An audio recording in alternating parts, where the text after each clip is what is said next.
Hello and welcome to the Gooner Talk, back again with you guys for another episode of what is the Arsenal Transfer Show. Joining you every morning at 8 a.m. UK time. Hope you're doing good. Hope you're doing well. Thank you as always for joining me and making this part of your morning routines. It is very much appreciated. Hope you've had a good start to your weekend. You enjoyed your Friday nights. I did. So apologies, my voice. It's a little bit off. It was used quite a lot yesterday. So, yeah, apologies for that if there's any kind of issues audibly on my end. But, yeah, I hope that you had a great Friday. I hope that you've had a good start to your weekends, and I hope that you've got things planned to enjoy yourselves in what is your last weekend of freedom without Arsenal, if you like, because Arsenal next weekend, or Arsenal on Wednesday, of course, will be back for the Emirates Cup. And then next weekend is the Community Shields. I'll be in attendance for both, very excited for both, and looking forward to getting back into the fold and seeing the Arsenal players and speaking to some of them after the games and stuff, and getting back into the swing of the season. I'm very much looking forward to it, and can't wait to get going again, and obviously meet some of the new players as well, like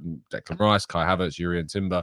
And yeah, we've got to talk about some other stuff that might be happening too, which I'm excited to have. Good morning to those joining us in the chat box. Good morning to Peter, Trevor, Jose, Stephen, Dan, Jamie, Red Star. Good morning to Franklin. Good morning to Morgie. We've got John, Emmanuel. We've got Daniel. We've got Sean, Adam, Harble Malls, Blackshine, Olawale, Steve, Gooner Reels, and plenty more of you guys as well. Thank you, everyone, for tuning in. It is very much appreciated. Let's crack on, shall we, with today's stories. We start with Juventus today. Yes, we're starting with another club. We've got another club to discuss as well, actually. But it does relate to Arsenal because we're all included in this massive European game, if you like. And Juventus have been handed a one-year ban from European competitions by UEFA for breaches of club licensing and financial fair play.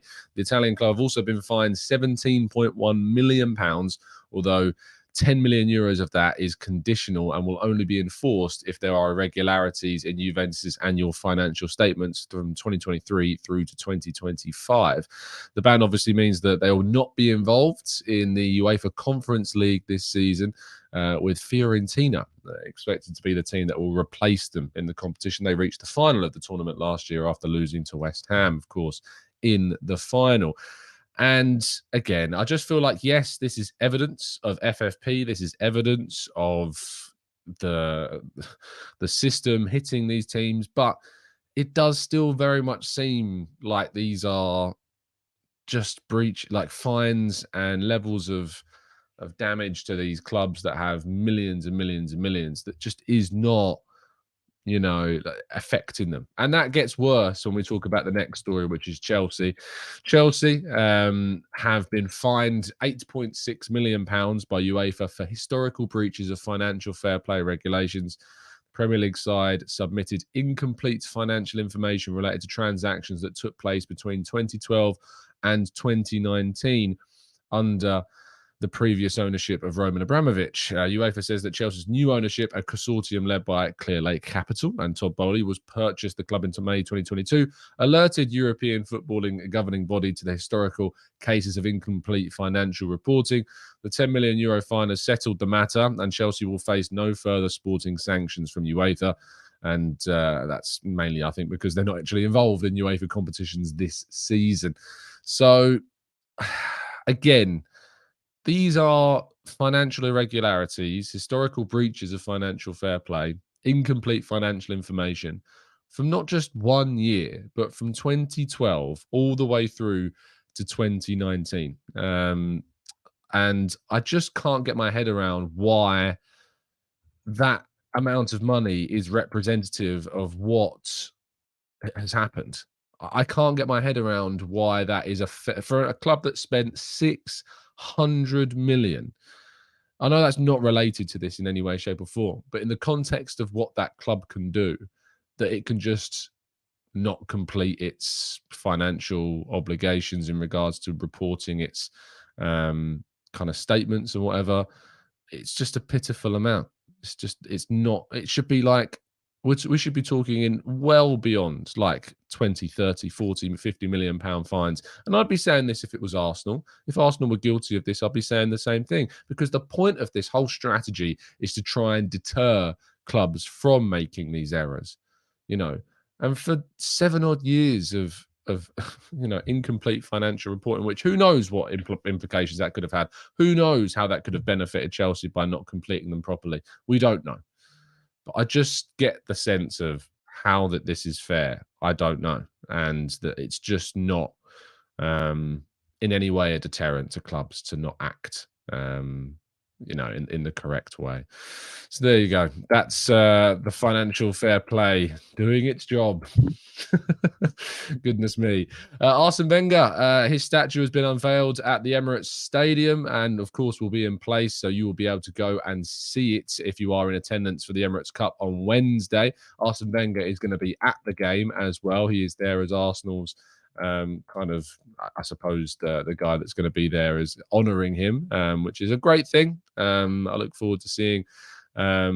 Maybe I'll get to see Arsene Wenger in the mix zone after the game if he's walking through that area. I didn't ever get to speak to him because obviously I joined the journalistic world way after Arsene Wenger had left. So who knows? Maybe there'll be an opportunity to speak with the Frenchman about his statue, about Arsenal's legacy after he's left, and what else. So yeah, very much looking forward to seeing him on Wednesday. Jorginho has done an interview with The Times in which he talked at length about a number of topics, just to pick out some key highlights. He talked about Arteta and he said he's very transparent, very straightforward, and he's teaching the young players about football, but also about life, about legacy, what you want to be and what you want to leave behind, which is really encouraging to hear. He was also asked about the title collapse, and he says they are used to winning when he talks about Man City. I don't think we should focus on what they have. We should focus on what we need to do, and I could not agree more. Arsenal can't linger on worrying about Manchester City as a club, about this team that have just a juggernaut of financial capacity over the last 1.5 decades. Their executives talk about the fact that they've not spent that much money, or they're not spending as much as other clubs are. But we all know the reality. We all know the political twists of those words, that they've spent huge sums of money in recent years, that they're under investigation for 100 plus breaches, by the Premier League. We know what Arsenal are up against, and we know what we've got to do, and we just need to focus on what we need to do. And that is exactly what Jorginho is saying, and it's very much true. And Kai Havertz has also been doing some interviews. He spoke to ESPN, and despite there being some skepticism, I suppose, around it, Havertz is very happy with the idea that he is playing in midfield. And he says, I really enjoy it to play that number, to play that position. I am more on the ball, more integrated in the game, and I am really enjoying it. I think I have a lot of room to improve in the games. I'm still adapting to the game and everything. So far, it is working quite well. I think goals are important for my position, and also with my height, I want to score goals. It's part of my game. I always have to arrive there. Hopefully, it works more times in the league now, and the team is amazing, and it definitely feels like home already. They have made it very easy for me to integrate with the team, and it is fun to be with them. They are also young and hungry, and this is exactly what I wanted, and I'm very, very happy to be here. It's just obviously really encouraging to hear that new signings are settling in well, that there are no issues in that regard as well. And it's always positive to hear a player talking so clearly and succinctly about what they know is their role, their plan, what Arteta has got for them as kind of the plan for them moving forward. So yeah, very excited to see Kai Havertz continue to improve, to integrate, and to show what he's doing at the club. And lastly, just a point on a transfer line, because it's been very quiet, very, very quiet in the last 24 hours regarding transfer stories. There's not been any updates on Mohamed Kudus or any new links or Patello, things like that. Yunus Musah is said, who was a target of Arsenal and formerly of Arsenal's academy. He's close to joining AC Milan, according to Fabrizio Romano, for around 20 million euros, which seems a real good deal for Milan. He's done fantastically well at Valencia.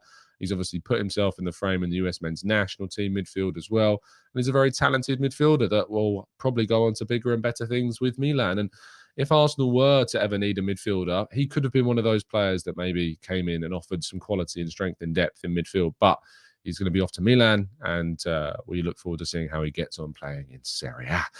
There you go. That's all of today's stories rounded up. We're going to move to part 2 and your questions right after this.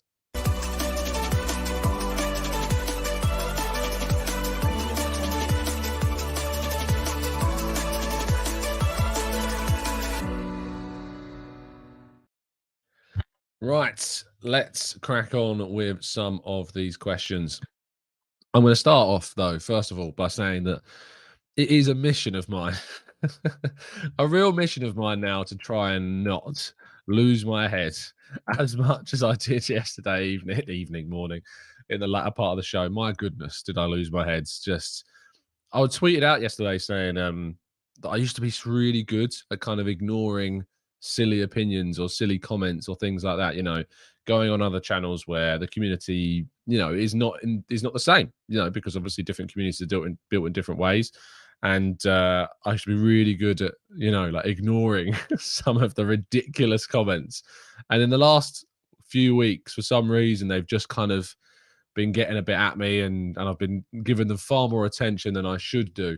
It is certainly going to be my mission and endeavor to just block and move on. It's the advice I give to so many other people. Just block and move on. And certainly that's what I'm going to be doing as well.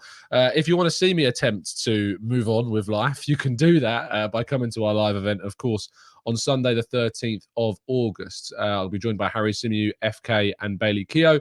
And I also want to give a shout out for those of you that are in London. I'm hoping that he doesn't mind me doing this. He can stop me because I can see that he's in the chat box if he thinks I'm going too far by saying this. But if you are in London on the 4th of August, so that's next Friday, there is an event, in quotation marks. Who knows what's going to happen? But there's an event at the Tollington helping Gooners versus Cancer, being headed up by Mike Feinberg. So if you're around next Friday in North London and you'd like to come down to help support a fantastic cause on the 4th of August, so that's next Friday, a lot of us, hopefully, a lot of us are going to be around at the Tollington to help support Mike and his cause there. So, yeah, come along and help us spread the words about a fantastic cause. Of course, on Monday, I'm going to be doing my 72 goals. Wow, that'd be great. 72 hole golf challenge with 3 of my friends. Obviously, we've been raising a lot of money in the last few weeks. We've raised nearly £1,500, which is amazing. Thank you so much, everybody that's continued to support that and everything that's been related to that. We've got some specific or rather bespoke TGT merchandise that we're going to be wearing in the colours of Cancer Macmillan. Of course, we're doing it in the memory. I'm doing it in the memory of Vinny, and I know the other boys are doing it in memory of people they've lost very close to them to cancer as well. And I'm going to try and film as much of it as I can, and maybe put together something of a bit of a vlog, if you like, so you can see how the day went. And yeah, it's starting at 6 a.m. We're probably going to finish at about 8 p.m. It's going to be 14 hours, 50-odd thousand steps, and a lot of golf. So, yeah, thank you to everyone that's continued to support us in that regard as well. Right, let's go to the chat box then and tackle some of these questions. If he says, what's in it for the trolls? Why do they like you so much, Tom? Probably because I give them a bit of a response. I give them far too much oxygen. That's probably the reason as to why.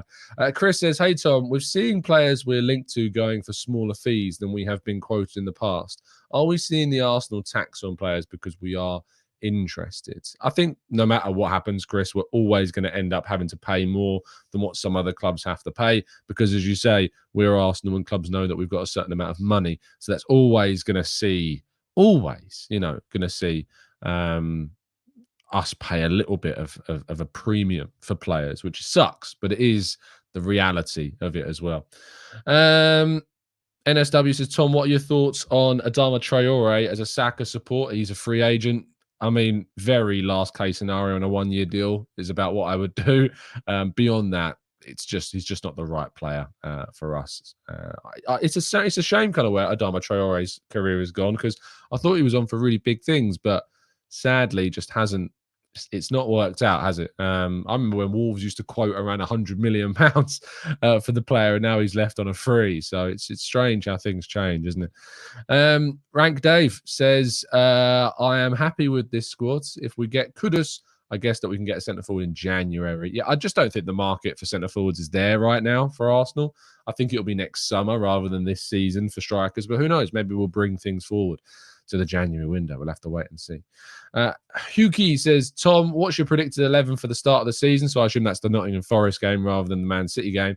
Mine is Timber, Gabby, Saliba, White, Partey, Havertz, Odegaard, Martinelli, Jesus, and Saka. I think mine's pretty similar. I think it depends on whether or not Zinchenko's fit. Even if he is, I mean, there's an argument that he may not be fit enough to start Forest. At that Forest game, I would like to see Havertz and Odegaard start together. It's then a toss-up between Partey and Rice as to who starts. I'd also start Trossard, actually, over Martinelli at the moment. I think Trossard deserves to play from the start. I think he's been absolutely brilliant. Holdini says, Tom, do you think that Arsenal treat the journalists in the press box well enough to be considered as a PR move? Surely eating Arsenal-funded snacks and drinks is kind of a bribe. Hey, look, Arsenal treat us very well, as do all of the other clubs, to be fair. Like, that is one of the perks of working in the media, is that, you know, you are very well looked after by the clubs that you go up and down the country visiting to watch Arsenal. You know, they provide food, they provide drinks. Not drinks, that'd be silly, you're working. But other than Forest on the last game of the season when they stayed up, they provided beers for everybody, which you can't really blame them because they stayed up by beating Arsenal on the penultimate day of the season. So the beers were all around. It was, honestly, that day at Forest, we lost the title that day, which sucked. And to be honest, City were worthy winners of the league, but it was great seeing it was great to see the happiness there as well for Forest. Forest is a team that I've got like a lot of affinity to because I lived in Nottingham for 3 years. And I was really happy to see them stay up. And whilst it was absolutely gutting seeing the performance that we put on, and look, I spoke to Granit Xhaka after the game, who was equally gutted despite it being, you know, his penultimate game for Arsenal. You know, I remember Kouyaté, I think it was Kouyaté, coming out with FaceTiming his family, like jumping up and down and laughing. You can hear the music from the dressing room by the mix zone. You know, it was, and obviously there was a lot of beers given out to everybody who was there that day, media, staff, whatever. So look, the clubs look after you very well. It's not just Arsenal. It's all of that. But is it a PR move? You know, they want to be viewed. Obviously, every club wants to be viewed as doing, you know, good things and putting on the best experience possible. You know, one of the big perks of being an Arsenal writer was at the end of the season, the media were invited for a day at the Emirates to play a seven-a-side tournament, which was amazing. You can still watch that video. I did a vlog of that day. If you'd like to see me playing on the Emirates pitch, we did a vlog of it. If you go into the video section of YouTube, you can find it. Just scroll down a little bit, it'll be there. Things like that are great. You know, those experiences are great, and I really enjoy it. It's certainly something I don't take for granted. Esmond says, not a popular opinion, but Ramsdale is overrated and a liability. Turner is better, and he should be given a chance at least to start in the Premier League, as Ramsdale has had his chances. Now, I know that you're just trying to bait me, and it's not working. It's not working. I know that you're not serious. Olawale says, Tom, do you think turning Inter's bid of 40 million for Balogun is good, and how much do you think he's worth? I don't know what the source is about this. I would have included it in today's stories, but I couldn't find the source of where it's being reported. I've seen, you know, outlets say it's reported that Arsenal have turned down a bid from Inter. I can't find it. So if anyone can find it for me, where that's been officially reported, I'm not talking about like a random ITK on social media. You know, if anyone can tell me or find me the report of where it's been reported, then do send it my way. Yeah, as Mike says, everyone in the TGT family come down to the Tolly on Friday. We might just give away a legend signed shirt. So yeah, on Friday, the 4th of August. It is the 4th of August, right? Pretty sure. It is indeed. Come down to the Tollington in the evening and join us for a really cool, fun event. And yeah, it's for a really good cause. And obviously join us as well on the 13th of August for our live podcast as well at the Mildmay Club in Newington Green. Link down in the description to get your tickets as well. If you're having any issues, by the way, with the website, if you're having any issues getting tickets, I know there's been some issues with the website and tickets wise, send me a DM, send me your information, and I'll make sure that you are all sorted out for tickets and stuff like that. Let's go to Black Magic, who says, which is, by the way, a fantastic song by Graphics. Check it out. It's drum and bass, but check it out. Black Magic by Graphics. It's brilliant. What do you think of, if you play Forza Horizon, you'll know the song. What do you think of the emerging rumor of the possibility of Manchester United making a bid for Balogun? Should we sell it to a direct rival? No, we shouldn't. And if Man United are coming in for Balogun, we shouldn't sell to them. Simple as that. Would not do it. Let's go to boom, boom, boom, boom. Thomas says, what do you think about Brighton not entertaining Chelsea and West Ham struggling to use the Rice money? Is it a bit of justice for messing us about? On the second point, yes, it absolutely is. I don't care about West Ham. I can go do one. You know, I've really got frustrated with the coverage of the Declan Rice saga. I got frustrated with how it was handled. I was frustrated with their fan base trying to create some kind of non-existent rivalry between us and them. And they're now paying the price for that, ironically. Good use of words there.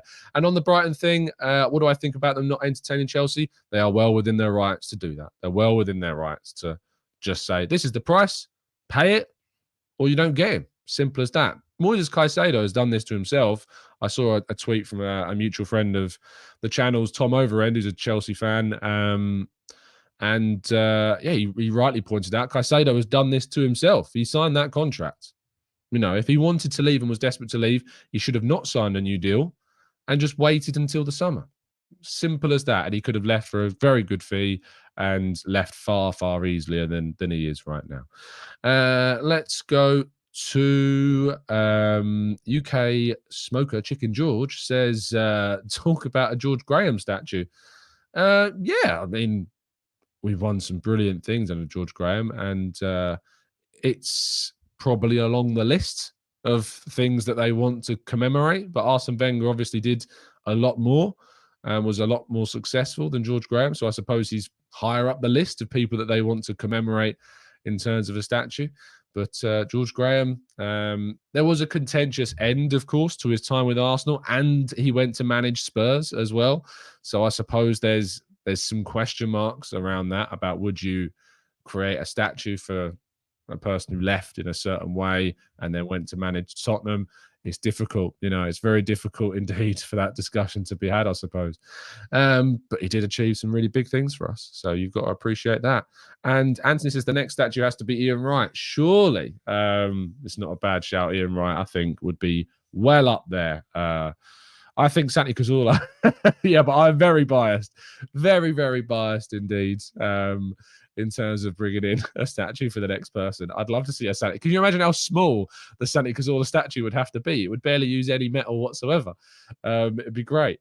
Let's go to Dennis says, why would we have a statue of someone who went to Spurs? That's kind of what I pointed out.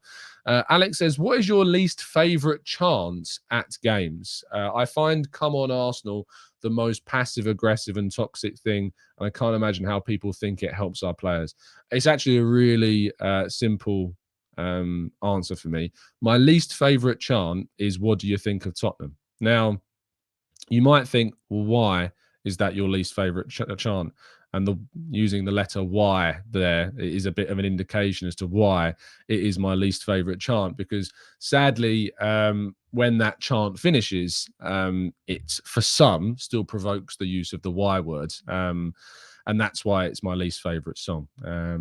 It's certainly something I know Mike in the chat box now, who is Jewish, of course, has been with me and others. And when I'm with Mike at games, or when I'm with Mike around some Arsenal fans or at pubs, and that chant is used and the Y word is then chanted at the end of that song, it's incredibly uncomfortable because it is very offensive. So, yeah, if you're listening to this and you don't know the history of that, and I would recommend doing as much research as you can into it. But that's why it's my least favorite song, because sadly, some people aren't educated on the damaging effects of that word when it's chanted at the end of that song. What I would say is that it's getting a lot better. Is that I've been at the Tonington when that song has been chanted at the end of last season, and you've got a packed out pub, and no one said that word. And that is real progress, you know, really, really good progress. So that, for me, it remains my least favorite song, because I always get really anxious about how that's going to end and who's going to chant that word at the end of it. Yeah, I'm sure that wasn't what you were expecting when you asked the question, but it is a very, very honest and easy answer for me to come up with that. So yeah, but Steve, as you say, if you don't use the Y words, that chant in its true form, what do you think of Tottenham, and all the things that Jack Wilshere, you know, the links back to that, you know, that in its condensed form without that horrible use of the word at the end, is a great song. But sadly, at the moment, it's tarnished by the use of the Y word at the end of it for some. But I hope that if you hear it and you hear people doing it, you refrain yourselves. I know when I was younger, I sadly have to admit that I joined in with it because I wasn't educated. I didn't know what the word meant. I didn't know what it was. And as a young fan, in and around other Arsenal fans, learning songs and things like that, you just think, oh, I don't know what this word is. I'm just going to join in and be part of the, the mob mentality. If you know, it's not a mob mentality, but it's just a sheep. It's a sheeple thing, isn't it? So yeah. Dear me, you can get banned for that comment. So in regards to that, I hope that covers things as best you can. Just don't use it. Don't use that word, please, because it's incredibly offensive to people like my good friend Mike. Front Yard says, Tom, as a non-London-based Arsenal fan, I'm trying to go to more games this year. For any tips, I've had to work at stadiums to watch games before. It's really difficult. And I get messages all the time from fans that are asking about how the best way is to get tickets, what the best way is to kind of get into games because they're struggling for to get in to just get a ticket, and sadly that encourages people to go to touts or try and find ways. Now the Arsenal ballot system, for all of its flaws, and it's not perfect, it's not perfect in any way, shape or form, and it does need to improve. It is what it is doing really, really well is discouraging touting, and it's stopping touting from happening. So I always say to people that you've got to go through the official channels. You've got to go through the ballot system. I assume they're still doing the exchange. So if you can use the exchange, use the exchange. If you're part of a supporter club abroad, often you can sometimes get tickets through them. So if you official supporter group, get in contact with them, see if they've got an official line with Arsenal, like Arsenal America, for example. You get allocation of tickets sometimes, see if you can get involved with that. But it is really, really hard to get tickets. And sadly, we're in a situation where there are more people that want tickets than there are seats in the stadium. And you're going to miss out. And that's going to be crap for people. That's going to be really, really rough. And I think that is something that a lot of people will just have to come to terms with. There's going to be a day where I'm probably not covering Arsenal anymore, and I'm going to be in the same boat. I'm very fortunate and very privileged at this moment in time that I get to go to the games for work. But yeah, it's mad. Mike says Arsenal America as a whole was granted 6 tickets for the North London derby game for 5,000 members. That gives you kind of an idea that even the supporter groups are and do really struggle with allocations themselves. So yeah, it's very, very difficult at the moment, but I just wish you the best of luck, and please do go through the official channels to try and get your tickets. Don't risk your money by going to people that don't, sadly, and don't have any credibility when it comes to tickets at all. Jason says, what is the ballot system? Basically, for members, you now have to apply for the chance to get chosen to get a ticket. So if you've got a proper membership, you enter the ballot system. And to my understanding, I've not used it, so I can't tell you, but I'm sure there are people in the chat box watching that can give you a better explanation of me than me. Then yeah, but you basically, like a lottery is what it is, Jason. It's a lottery for a certain supporters who have memberships to enter to try and get tickets. Let's go. John says, Tom, if you're going the supporter club route, you will still need your own membership to get a ticket. Good point, John, and thank you for bringing that up. So yeah, if you are going through supporter clubs, you will still need to be an Arsenal member to get your ticket. So make sure you do that. Holding says, Tom, are you a season ticket holder? I wish, sadly not. I got to Arsenal very late in terms of being at games. I was 17 when I went to my first game. Always supported them, of course, through my childhood, but was never able financially to afford to go to Arsenal when I was younger. And so I didn't get a membership till I was 17. And that sadly meant that, the season ticket waiting list is incredibly long, stupidly long. There were people that have deferred their ticket for a year and lost it, I know about. So sadly, it's just for those that haven't got season tickets and that are on the waiting list, you're going to be waiting more than 99% likely for a very, very long time indeed. Let's go to Sean says, Tom, can you start the show at 6:30 or 7 a.m.? A lot of us have to go to work before 8. Please. I'm going to go with no, but you can, of course, always still catch up.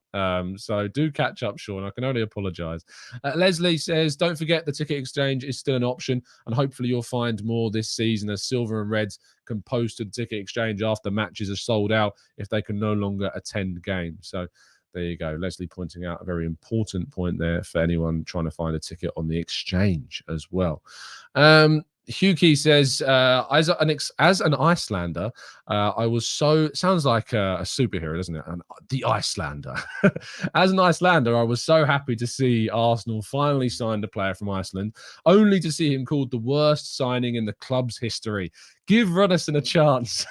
You got to feel for the Icelandic Arsenal fans, don't you, that are represented at the moment by what I think most people would probably agree is one of Arsenal's worst pieces of business that they've ever done. And they can't move him on because they've given Runnison a very, very good wage, around 40,000, I think, pounds reportedly is what he's on. So, yeah, very, very difficult to ever see Runnison leaving if it's not for a good amount of money coming into the club as well. I think they're looking for a £1 to £2 million kind of figure for him as well. Let's go to Sam says, Tom, is it clear that we need to extend the stadium based on the issues? The first 100,000 seater stadium in the UK. I don't think we can. I think you can extend it within to a certain degree, but you would have to restructure all of the seats because the seats were basically designed in a way in which they could have, I think, added another 10,000 seats, but they wanted to give the viewer experience the best possible experience. So they made it better leg room and things like that. But I don't think there's the space to extend that stadium anymore. I don't think the planning would allow it. We are going to be in a position where maybe they have to restructure things inside. It's not like, remember like old grounds used to be in a position where you would, because they were like blocks, so it'd be like 4 corners. So you just extend outwards and then, add the side parts. But because the Emirates is like a bowl, I don't know how, I think it's far more difficult to like expand upon those types of stadiums. It also gets to a point where if you're extending the stadium upwards, that it becomes almost impossible to see what's going on the pitch. Like if you sit in the very back row in the east or the west stand, like it is incredibly small, the players from that distance. So there are lots of logistical problems as well, sadly. Yeah, it's very difficult, I think, to expand the stadium much beyond what it already is. It does need renovation, though. It does need upgrades, and they are certainly doing that. I said, yeah, Nick. I just assumed Nick was going to be your name. Nick Campbell, N Campbell. If your name is Nick, that's brilliant, by the way.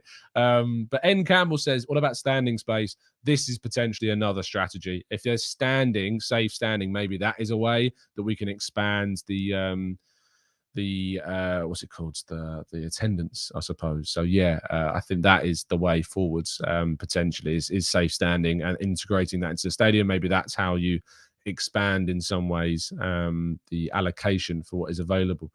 Philip says, people always say that Man City's backup 11 could finish in the top 4. What do you think Arsenal's B team could do if they played a full season?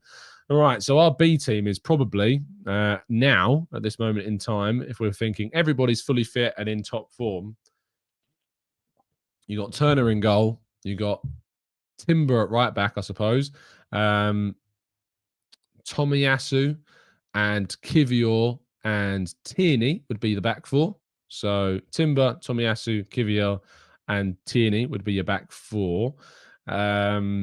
And then in the midfields, I suppose if you're going 4-3-3, you could choose either one of Rice or Partey again. So let's say, because I know it will annoy people if I don't put Partey first, let's say Rice is the second choice, so he'll go at CDM.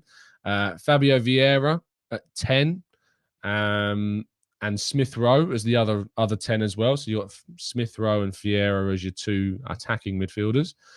On the right, you'd have Reece Nelson. Up top, you'd have Nketiah or Balogun. I suppose Balogun right now with the squad. And Trossard on the left. Where do I think that team would finish? I think it would be in a very good shout of doing quite well, if it would stayed fit all season and you never had to worry about it. I think it could compete for top 4. yeah, I don't see why that 11 couldn't compete for top four at all. I suppose you could use Jorginho and Rice as well, as Goratha says. Gorvar Thana, I think is the better pronunciation, says Jorginho and Rice. Maybe that's the better option. Smith Rowe at 10. That might be the better way to do it as well. So, yeah, I think it would be able to compete for top four. I think they would beat Chelsea last season. That's for sure. And yeah, Holdini actually says that point as well. So very much so. Amir says, oh, what handicap are you going to be playing off on Monday? Well, after playing for 7 months, I have a handicap estimated. It's not official, but I just use an app to input my scores, and then it tells me where I'm at. Of 30 is my handicap at the moment after playing for 7 months. And to be fair, when I was in the New Forest, I did hit a 93, which is by far the best score I've ever hit on an 18, which I was very, very happy about after just 7 months. So, yeah, improving all the time. Sam says that's true. You ever watch a game at the Camp Nou in the in the nosebleed section? But would be nice to get more people in. I've been lucky enough to see a couple of games, but I know some and plenty haven't. Yeah, loads of people I know haven't been able to see games yet, which is really frustrating, obviously. Mike says you could get 120,000 seats if everyone had someone sitting on their shoulders. You could. I mean, the people that are holding people up aren't seeing a thing other than the front row. But yeah, that's maybe a strategy that's being considered. Absolutely not, but maybe. Let's go to Esmond says Ramsdale's stats and mistakes are not good. It is his job to stop goals, but he is wasted liability. He is at fault for many goals and points. His reaction time is slow, and his enemy loses focus. Turner better. I'm not going to do it. You're not tempting me into it. I know that you're not genuine. I know that it's just trolling. It just can't be real. It's ridiculous. Just go back and watch the Liverpool game. That's all I'm going to say. Reactions. Yeah, my goodness. Jason says, do you think Arteta should take the League Cup more seriously this season? I think he does take it relatively seriously. I just think that ultimately we've come up against Brighton, who knocked us out last season, who were a very good side that played their first team. You are going to rotate. You naturally are just going to rotate. You're back in the Champions League. The League Cup is our 5th priority beyond title, top 4, FA Cup, Champions League. Those 4 things all take priority over the League Cup. So, you know, at the end of the day, it's difficult to justify playing your really strong sides. So, yeah, we'll wait and see what happens. Maximilian says, how do Dortmund manage to pack so many people into such a small space? I've been a fan of their stadium, Tom. Yeah, it's a really very well built and designed ground. That's probably the best way. The Emirates is designed more so for fan service, I think, than the idea of fitting as many people into a stadium as possible. It's more designed for the match experience more than it is for, you know, the attendance, which is actually a good thing in some degree, you know, and certainly I think it shows a caretaker aspect to the fans that go. But it is still, I think, at this moment, after nearly 17 years, I think now, it does need renovations. It does need upgrades. It does need improvements. And there are improvements being made. You know, the artwork around the outside of the stadium's great. The new screens inside of the stadium are really good. You know, but they need to improve the concourse. They need to improve the infrastructure. It's certainly the seats need improving. Like, you can't even tell which number seat is yours anymore. That needs to improve. They need to change that. So yeah, a lot needs to change still at the Emirates to make it a better stadium. But you can't doubt that the foundation of a great stadium is still very much there. Thank you to everybody that's tuned in. It's very much appreciated. We're going to be wrapping the show up there. I'll be back tomorrow morning for more information. Maybe there'll be more Arsenal stuff to discuss in tomorrow's show. It's been very quiet the last 24 hours. But with the first games of the new season very fast approaching, we'll have more than just transfers to discuss as well. But yes, there'll be a show tomorrow morning. There won't be a live show on Monday, but I'm probably going to pre-record a show for Monday, maybe a preview of the Emirates Cup game. We'll have to wait and see, or something different. But thank you to everybody that's tuned in. It is very much appreciated. Do drop a like on the video. Subscribe to the channel if you are new around here with those notifications turned on so you never miss a show. Have a fantastic day. Stay safe, stay well, and as always, up the Arsenal.